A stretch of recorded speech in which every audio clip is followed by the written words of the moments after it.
안녕하십니까. 목요일 아침 여수 MBC 뉴스투데이입니다.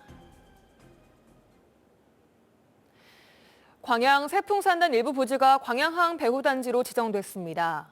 오래전부터 제기돼온 배후단지 부족 문제가 해소돼 기업 유치 작업도 속도를 낼 것으로 보입니다. 문형철 기자입니다.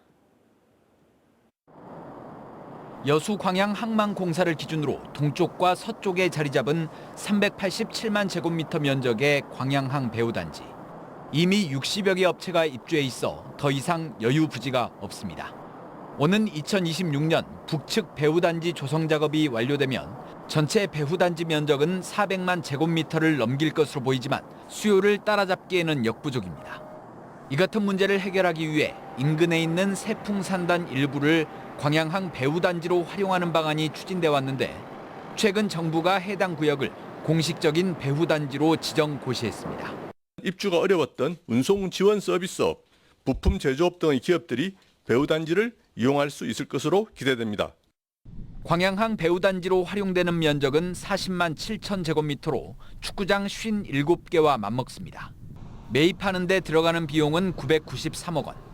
항만공사가 75%, 해수부가 25%를 각각 부담해 내년 6월이면 소유권 이전이 완료될 전망입니다. 배후단지가 확대되면서 기업 유치도 속도를 내고 있습니다.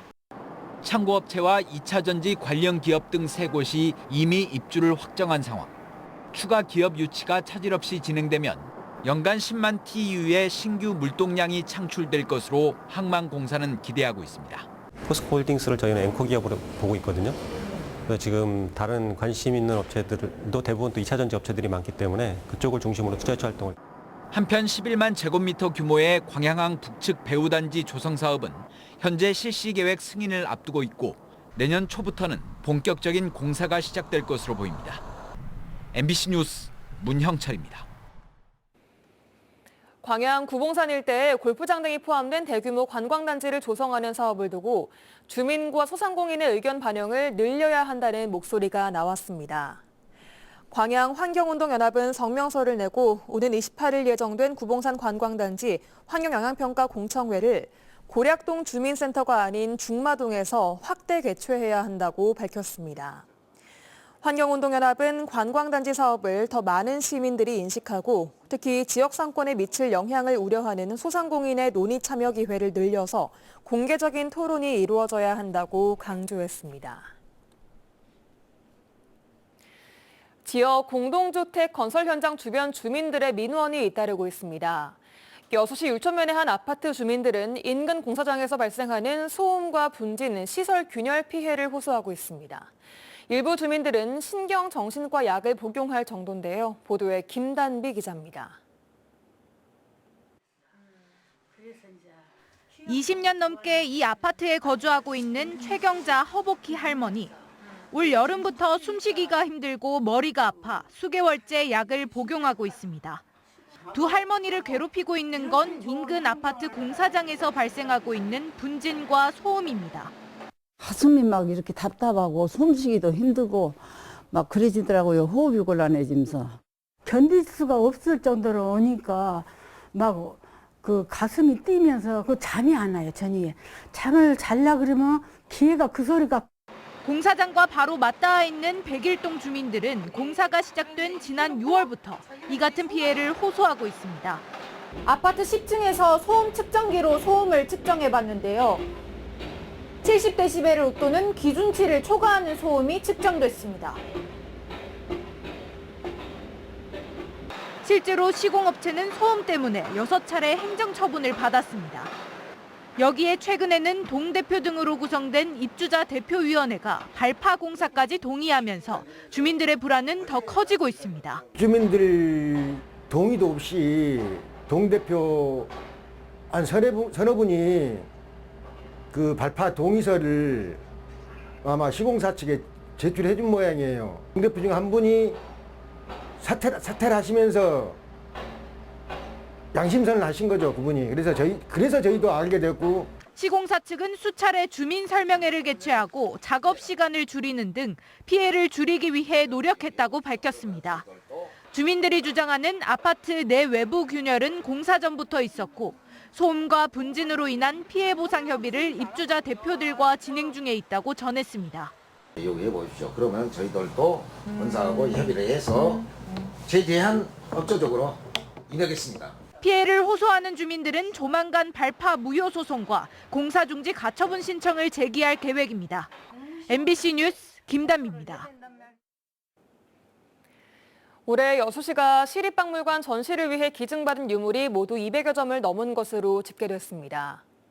여수시는 오는 2024년 개관 목표로 건립 추진 중인 여수 시립박물관에 전시하기 위해 올해 기증받은 유물은 고 남재 송전석 선생의 서예작품을 비롯해 보물 여수 타루비 탁본 등 모두 225점에 이르는 것으로 집계됐습니다.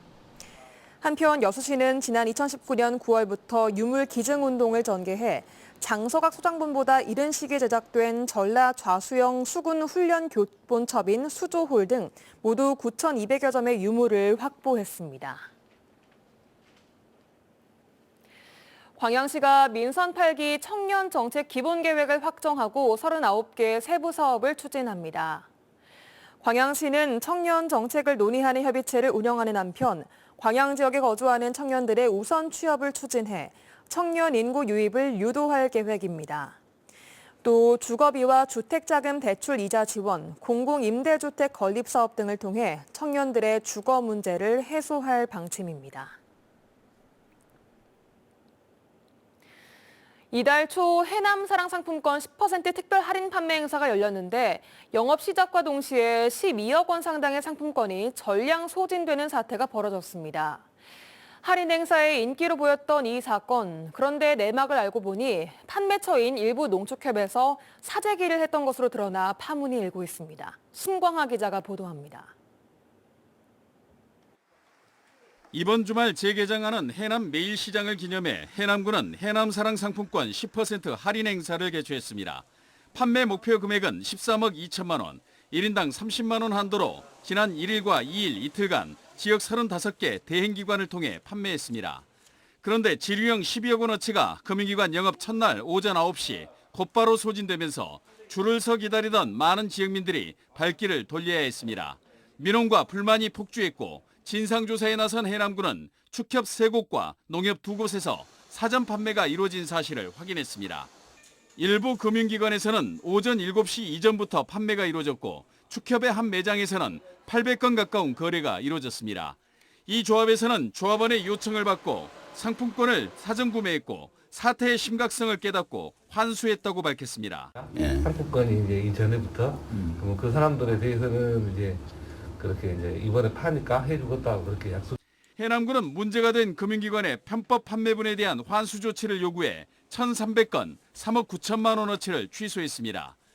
10% 할인 판매 행사분의 30%를 넘는 규모로 가장 많은 판매량을 보인 곳은 90%인 712건이 환수됐습니다.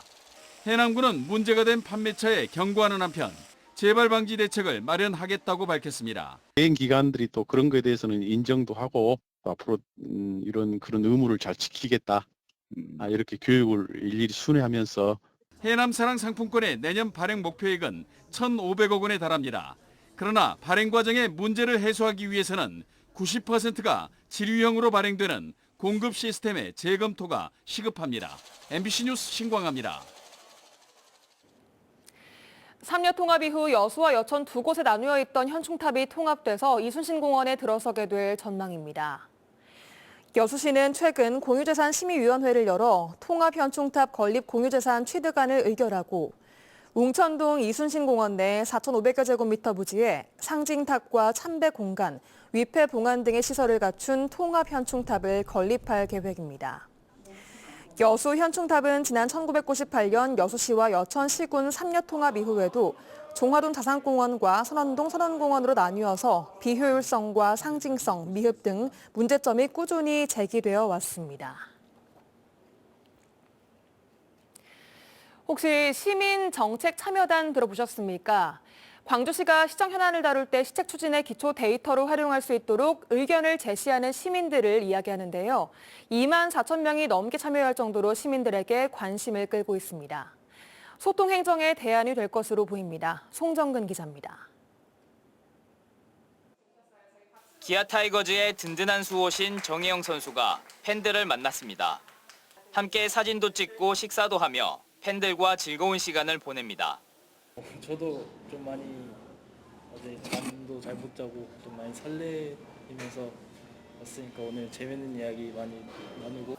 정혜영 선수가 시민들을 만나는 데에는 특별한 이유가 있습니다. 광주시가 정혜영 선수와 광주 시민과의 자리를 마련했는데 시민 정책 참여단에 참여하고 있는 시민들에게 감사의 이벤트로 팬미팅을 진행한 겁니다. 시민 정책 참여단은 광주시가 시정 현안에 대해 정책을 수립할 때 시책의 자료로 사용할 수 있도록 주요 쟁점에 대해 의견을 내는 시민들을 말합니다. 지난 9월부터 모집을 시작해 2달 만에 2만 4천 명을 모집했습니다. 시민들의 의견이 잘 반영돼가지고 우리 광주시의 정책이 잘 이루어졌으면 하는 의미에서 참여하게 됐습니다.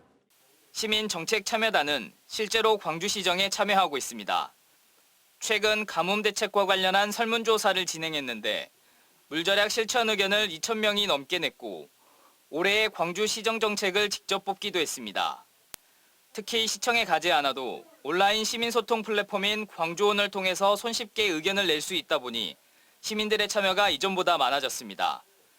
광주시보다 먼저 시민 정책 참여단을 운영하고 있는 서울과 경기도는 시정에 시민들의 의견을 적극 반영하면서 객관성과 신뢰성을 높이고 있다는 평가를 받고 있습니다. 시민과의 직접적인 소통 채널을 마련해서 저희들이 직접 의견을 구해서 그의 우리 정책에 참조를 하면서 저희들이 반영해 나가고 있는 그런 시스템입니다. 인수위 시절부터 듣는다 우체통을 통해 시민들의 의견을 수렴하는 등 소통을 강조하고 있는 민선 8기가 소통 행정으로 일상의 민주주의를 완성할 수 있을지 관심이 모아지고 있습니다. MBC 뉴스 송정근입니다.